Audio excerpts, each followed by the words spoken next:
లోకేష్ ఏదో చెప్తున్నాడు, 30 పేజీలో చదువుకోలేదా మీరని చెప్పి అడుగుతున్నాడు. ఇప్పుడు నాకు సిబిఐ చార్ట్ షీట్ గురించి మాట్లాడాల్సిన అవసరం లేదు, కానీ అతను అడిగిన దానికి సమాధానం చెప్పడం కోసం మాట్లాడుతున్నాను. 30 పేజీలు ఏం రాశారా? దాంట్లో బ్రీఫ్ నోట్ రాశారు.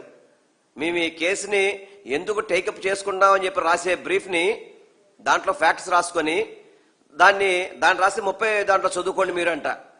ఇప్పుడు ఏదైనా ఒక స్టేషన్లో కంప్లైంట్ ఇచ్చినప్పుడు మనం ఇచ్చిన కంప్లైంట్ అంతా రాసుకుంటారు. ఆ రాసిన పేరాన్ని తీసుకొచ్చి మీరు 30 పేజీలు చూడలేదా అని చెప్పి అంటాడు. అంటే 30 పేజీలు చదివి ఆగిపోయినట్టుకున్నాడు అతను. మరి 208 నుంచి 211 వరకు ఎందుకు చదవలేదు? ఈ ల్యాబ్ రిపోర్ట్స్ ఎందుకు చదవలేదు తమరు?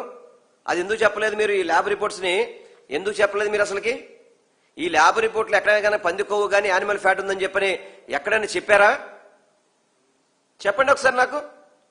లోకేష్ గారు, మీరు మీ శాఖ తప్ప అన్ని శాఖలు ఏళ్లు పెడుతుంటారు కదా.